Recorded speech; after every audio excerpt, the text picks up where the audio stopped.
जरा सोचो कि क्या हो अगर तुम्हारे घर के बाहर रातों रात एक ऐसी दीवार बन जाए जो तुम्हें अपने ही घर में कैद कर दे और अब ना तुम्हारे पास पीने का पानी है और ना ही खाना। तो ऐसा ही हाल हुआ था ओलिविया और टिम के साथ, जिनके घर के बाहर रातों रात एक दीवार खड़ी हो गई थी। तो अब ऐसा यहाँ क्या हुआ था, यही जानेंगे हम आज की मूवी ब्रिक में। और मूवी स्टार्ट करने से पहले मेरी आपसे एक रिक्वेस्ट है, अगर आपको मूवी पसंद आ रही है तो प्लीज सब्सक्राइब करके हमारी मेहनत को रिवॉर्ड करें। तो मूवी के स्टार्ट में हम एक स्वीट से कपल को देखते हैं जो एक दूसरे से बहुत ज्यादा प्यार करते थे, मगर पास्ट में उनके साथ कुछ ऐसी चीजें हुई थी जिस वजह से वो साथ तो थे मगर ऑलमोस्ट सिर्फ कहने के लिए। दरअसल कहानी ये थी कि कुछ टाइम पहले ही ओलिविया और टिम को एक बेबी होने वाला था, बट अनफॉर्चुनेटली उनका बेबी डिलीवरी के टाइम बच नहीं पाया था। अब जाहिर सी बात है ये बात दोनों के लिए बहुत ही ज्यादा ट्रॉमेटाइजिंग थी और उस दिन के बाद इस टॉपिक पे दोनों ने आपस में बैठ के बात तक नहीं करी, जिस वजह से दोनों ही अपने अंदर अपने गम को छुपाते चले गए। बट स्टिल ओलिविया कोशिश करती है कि वो दोनों इस गम से आगे निकल के अपने रिलेशन को एक और मौका दे पाए, बट टिम ने हर चीज पे ध्यान देना बंद कर दिया था। एक्चुअली ओलिविया एक आर्किटेक्ट थी जो उन दोनों की नई शुरुआत के लिए अपनी जॉब तक छोड़ देती है। फिर वो टिम को कहती है कि उन दोनों को आज रात ही घूमने के लिए पेरिस निकल जाना चाहिए, जिसके बाद वो वहाँ से किसी और जगह निकल जाएंगे और इस तरह वो अपने रिलेशन को एक नया मौका दे पाएंगे। लेकिन टिम एक कंप्यूटर इंजीनियर था जो कि काफी टाइम से एक गेम डेवलप करने पे लगा हुआ था, इसलिए उसका सारा फोकस फिलहाल तो उसी गेम पे था, जिस वजह से वो ओलिविया को कहीं पे भी जाने से मना कर देता है। खैर वहीं हम देखते हैं कि टिम और ओलिविया जिस बिल्डिंग में रहते थे उसके लैंडलॉर्ड का नाम फ्रीडमैन था और वो लास्ट 3 महीने से उनके बिल्डिंग का रेनोवेशन करा रहा था, लेकिन उसका कहना था कि अब बहुत जल्द काम पूरा हो जाएगा। वहीं दूसरी तरफ उनकी बिल्डिंग से थोड़ी दूर हार्बर डिस्ट्रिक्ट नाम की जगह पे काफी खतरनाक आग लग चुकी थी। खैर इस सब के बाद हम रात को ओलिविया को देखते हैं एंड ऑब्वियसली वो टिम के बिहेवियर की वजह से बिल्कुल भी खुश नहीं थी, जिस वजह से वो डिसाइड करती है कि वो टिम को हमेशा के लिए छोड़ के चली जाएगी। फिर वो अपना सारा सामान पैक करके टिम को भी अपने फैसले के बारे में बता देती है, जिसे सुन टिम उसे रोकने की कोशिश करता है, बट ओलिविया कुछ न सुनते हुए वहाँ से जाने के लिए घर का मेन डोर खोल देती है। लेकिन तभी वो दोनों घर के ठीक बाहर ब्लॉक से बनी हुई एक अजीब सी वॉल देखते हैं, जिसे देख उन दोनों को ये समझ नहीं आ रहा था कि वो क्या चीज है, इसलिए वो अपनी घर की विंडो को खोलते हैं ताकि वो किसी और से हेल्प मांग सके। मगर जल्द ही वो नोटिस करते हैं कि उनके घर की हर विंडो के बाहर वही वॉल आ चुकी थी, जिसके साथ ही उन्हें पता चलता है कि ना तो उनके मोबाइल में कोई रिसेप्शन आ रहा था और ना ही घर में वाईफाई आ रहा था, जिसकी वजह से वो खुद की हेल्प के लिए किसी को बुला भी नहीं सकते थे। लेकिन इसी दौरान टिम नोटिस करता है कि जब वो फोन को वॉल के पास लेके जा रहा था तो उसके फोन में काफी ज्यादा ग्लिच आ रहा था। अब सारी सिचुएशन देख के दोनों एक ड्रिल मशीन की हेल्प से उस दीवार पे छेद करने की कोशिश करते हैं, मगर छेद करने की कोशिश में ड्रिल मशीन गर्म हो जाती है, मगर उस दीवार पे जरा सा भी स्क्रैच नहीं आता। फिर वो इसी तरह दूसरे वॉल्स पे भी ड्रिल करने की कोशिश करते हैं, मगर वहाँ भी घर की दीवार के बाहर इसी तरह की वॉल्स बनी हुई थी, जो कि बहुत ही ज्यादा अजीब था, क्योंकि जब रात को वो सोए थे तो हर चीज बिल्कुल नॉर्मल थी, बट रातों रात हर दीवार के बाहर इस तरह की वॉल्स बनाना इम्पॉसिबल था। कि तभी उन दोनों को उनके नेबर के यहाँ से कुछ आवाजें आती हैं, जिसे सुन वो दोनों उनके और उनके नेबर की शेयरिंग वॉल को थोड़ा सा ड्रिल कर देते हैं, जहाँ उन्हें उन्हीं की तरह एक कपल घर के अंदर फंसा हुआ दिखता है, जिनका नाम एना और मार्विन था।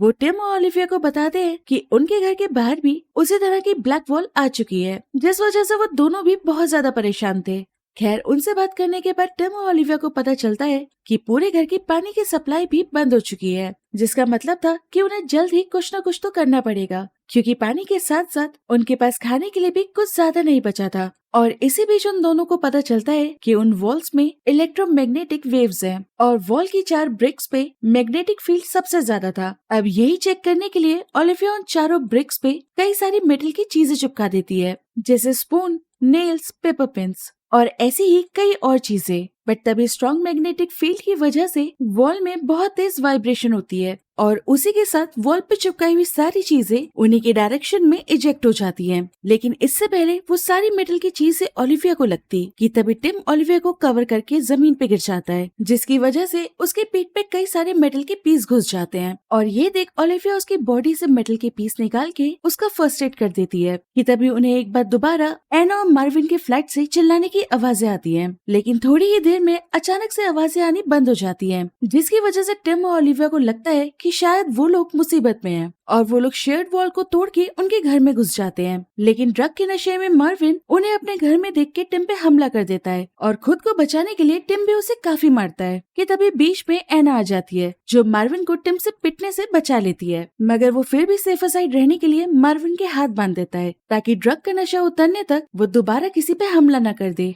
जिसके बाद टिम एक हथौड़े से वॉल को तोड़ने की नाकाम कोशिश करता है और ये सब देख ओलिविया उसे कहती है कि इस वॉल को हम ऐसे नहीं तोड़ पाएंगे, इसलिए इस बिल्डिंग से निकलने के लिए हमें फ्लोर के रास्ते जाना होगा। दरअसल उसका कहना था कि वो बिल्डिंग 1897 में बनी थी, जिसका मतलब था कि सेकेंड वर्ल्ड वॉर में एयर रेड से बचने के लिए वहाँ बेसमेंट में बंकर्स भी बनाए गए थे जिनमें से होता हुआ रास्ता अंडरग्राउंड रेलवेज पे निकलता था। तो कहने का मतलब है कि वहाँ से बाहर जाने वाले रास्ते पे हो सकता है कि वॉल अभी तक ना आई हो। अब ये सुन वो लोग टाइम न गवाते हुए अपने फ्लैट का फ्लोर तोड़ के उसके नीचे वाले फ्लोर पे पहुंच जाते हैं। लेकिन वहाँ उन्हें मिलता है ओजवाल्ड नाम का आदमी जो टिम को देख के उसके ऊपर गन पॉइंट कर देता है। दरअसल उस फ्लैट में ओजवाल्ड के साथ उसकी पोती लिया भी रहती थी और अभी तक उन दोनों को भी मौजूदा सिचुएशन के बारे में आइडिया लग चुका था, जिस वजह से ओजवाल्ड को लग रहा था कि टिम वहाँ पे उनका बचा हुआ राशन चोरी करने आया है। बट लिया के समझाने पे वो उसके ऊपर से गन हटा लेता है। फिर वो सब लोग ओजवाल्ड को अपना प्लान बताते हैं, जिसे सुन लिया उस बिल्डिंग से निकलने के लिए उनका साथ देने के लिए तैयार हो जाती है और उसकी वजह से ओजवाल्ड को भी मानना पड़ता है।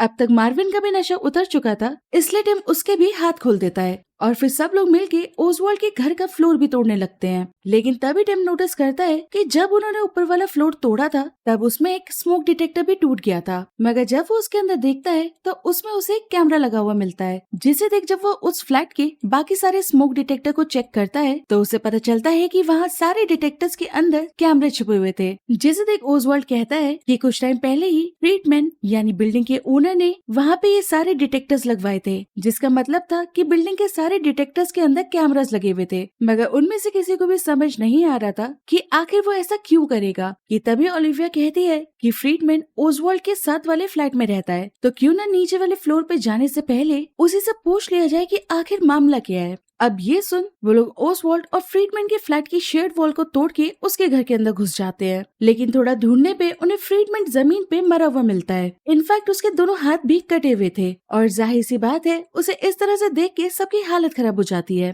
कि तभी टिम नोटिस करता है कि वहाँ फ्रीडमैन का फोन भी जमीन पर अनलॉक्ड पड़ा हुआ था, जिसमें देखने पे उसे वॉल की कई सारी फोटोज दिखती हैं। खैर अब फ्रीडमैन तो था नहीं जिसे सवाल पूछे जा सकते, इसलिए वो एक बार दोबारा से अपने फ्लोर तोड़ने वाले काम पे लग जाते हैं। और फ्लोर तोड़ने के बाद वो नीचे वाले फ्लैट में जाते हैं, जहाँ उन्हें यूरी नाम का आदमी मिलता है। पर दरअसल ये फ्लैट एंटोन नाम के आदमी का था, लेकिन यूरी का कहना था कि वो एंटोन का दोस्त है जो वहाँ कुछ दिन के लिए रहने आया है। तो अब उससे मिलके वो लोग उसे भी अपना प्लान बताते हैं कि वो एक एक फ्लोर तोड़ के नीचे बेसमेंट में बने बंकर तक जाने की कोशिश कर रहे हैं। बट उनकी बातें सुन यूरी उन्हें कहता है कि तुम लोगों को बिल्कुल भी आइडिया नहीं है कि यहाँ आखिर हो क्या रहा है। दरअसल उसके हिसाब से वो वॉल उन लोगों को किसी भी तरह के हमले से प्रोटेक्ट करने के लिए थी। उसका कहना था कि उसे लग रहा है कि बाहर किसी तरह का हमला हुआ है, जिसकी वजह से सारी एयर कंटामिनेट हो चुकी है। अब इसी बीच ओलिविया उसे कहती है कि एंटोन कहाँ है, जिसे सुन वो उन लोगों को एंटोन की लाश दिखा के कहता है कि शायद उसे हार्ट अटैक आया था और जब ऐसा हुआ था तो वो उसी दीवार के पास खड़ा था, पर शायद उसके हार्ट में पड़ा पेसमेकर सही से काम नहीं कर पा रहा था।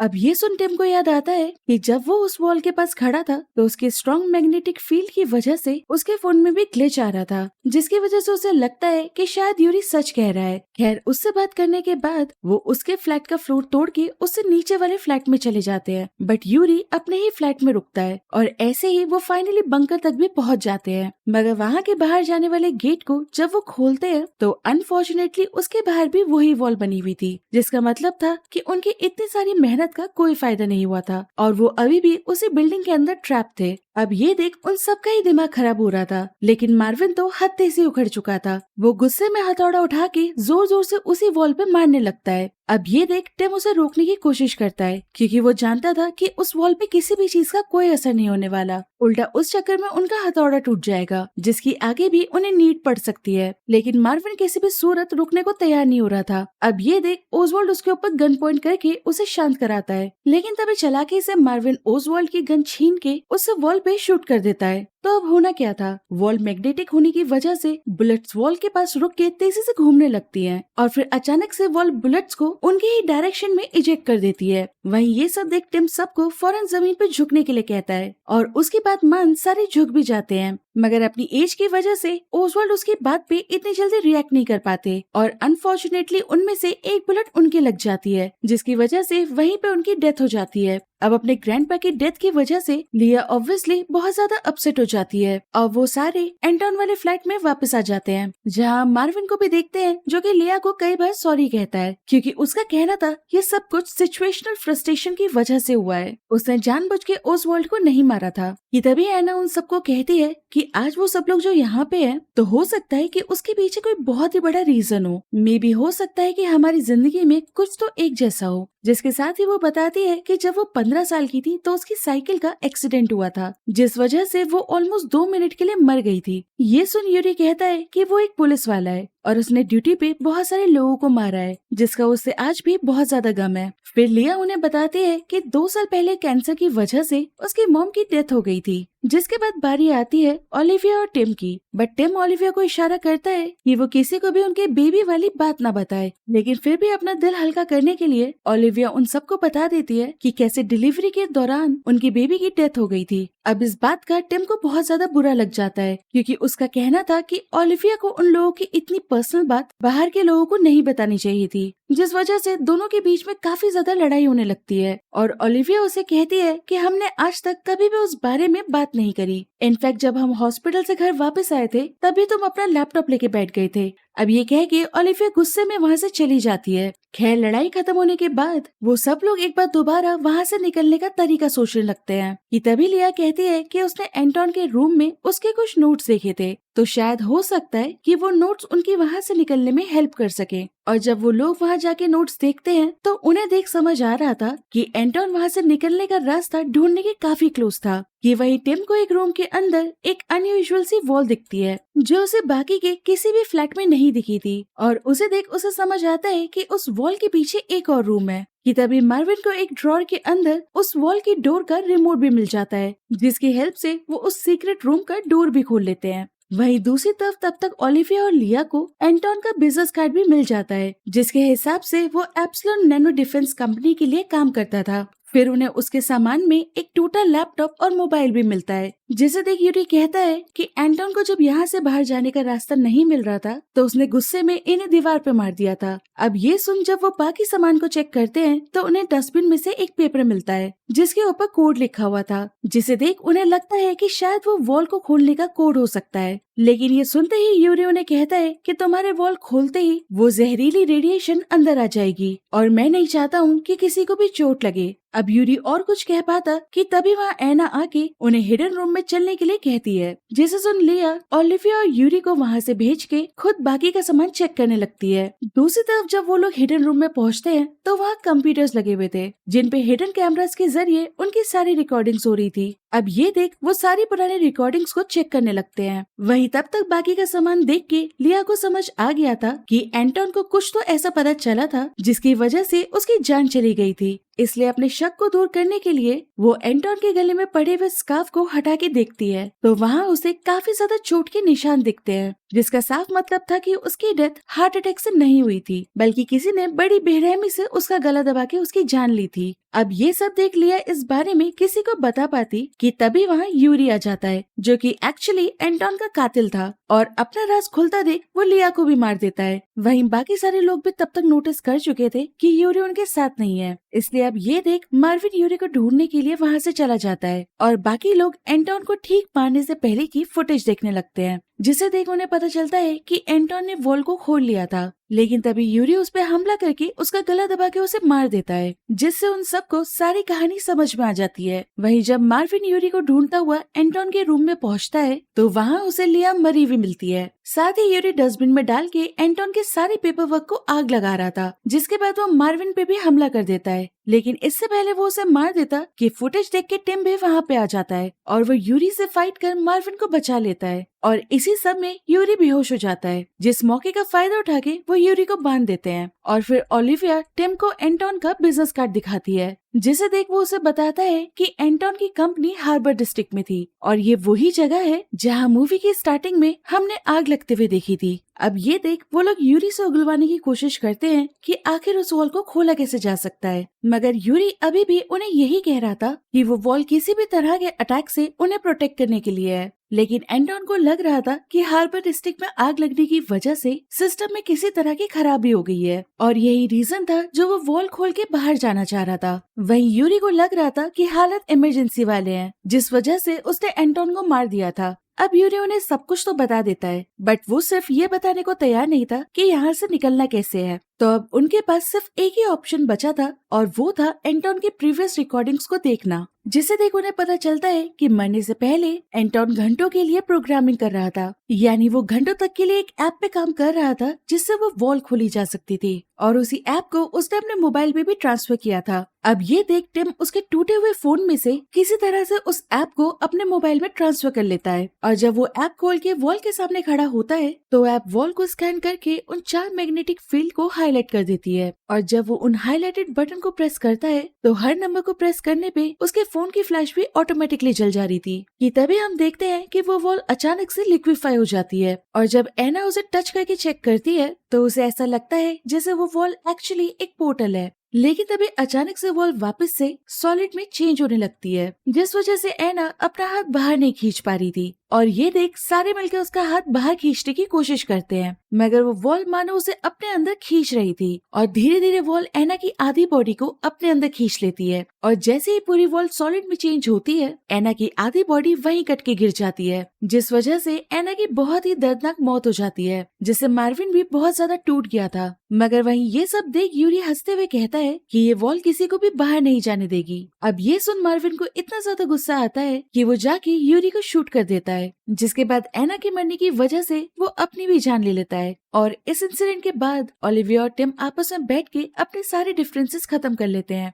फिर वो एक बार दोबारा वॉल को ओपन करने की कोशिश करते हैं और तब उन्हें समझ आता है कि अगर उन्होंने गलत कोड डाला तो वो वॉल लिक्विफाई हो जाएगी, जिससे एक अलग पोर्टल खुल जाएगा, बट सही कोड डालने पे वो वॉल ओपन हो जाएगी। फिर टिम एक एक करके अलग अलग कॉम्बिनेशंस में बटन्स को प्रेस करने लगता है, जिससे फोन से अलग अलग नंबर्स की फ्लैश निकलने लगती है। जैसे पहले बटन को दबाने से 1 फ्लैश निकला, फिर दूसरे को दबाने से 4 और तीसरे को दबाने से 6। अब ये देखो उन्हें याद आता है कि जब उन्होंने एंटोन का वीडियो देखा था तो उसमें उसने वॉल खोलने के लिए कुछ बटन प्रेस किए थे, बट वहाँ कैमरा ना होने की वजह से वो कोड तो देख नहीं पाए थे, लेकिन फोन में से कितनी बार फ्लैश निकला था उससे वो ये पता कर सकते थे कि उसने कौन सा नंबर कब दबाया था। और जब वो वीडियो देखते हैं तो उसमें फ्लैश कितनी बार जला था उससे फाइनली उन्हें वॉल खोलने का कोड मिल जाता है, मगर इससे पहले वो वॉल खोलते कि तभी यूरी होश में आ जाता है। दरअसल गोली लगने की वजह से वो सिर्फ बेहोश हुआ था और होश में आते ही वो अपने ऊपर से लगे हुए टेप्स को खोल के उनके ऊपर हमला कर देता है और इसी लड़ाई में तीनों बेसमेंट में बने बंकर में गिर जाते हैं। बट किसी तरह ओलिविया और टिम खुद को संभाल के बंकर के गेट की तरफ भागते हैं, जहाँ पहुँचते ही ओलिविया सही कोड प्रेस कर देती है जिससे वॉल खुलने लगती है,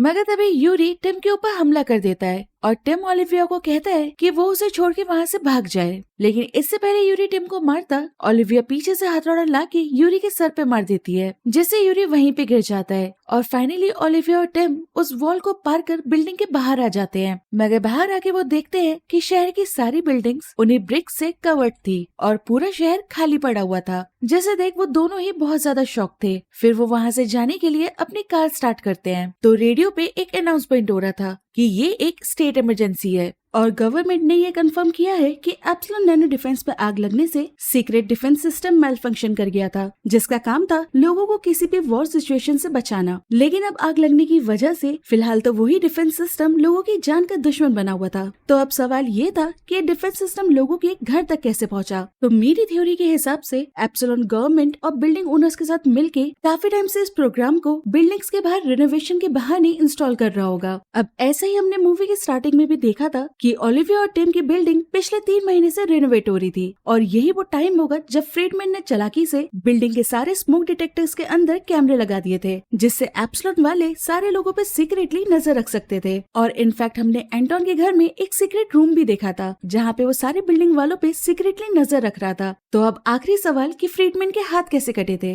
तो जैसे हमने देखा था कि एना की बॉडी वॉल में फंस के कट गई थी, तो ऐसा ही कुछ फ्रीडमैन के साथ भी हुआ होगा और इसी के साथ ये मूवी यहाँ पे खत्म हो जाती है।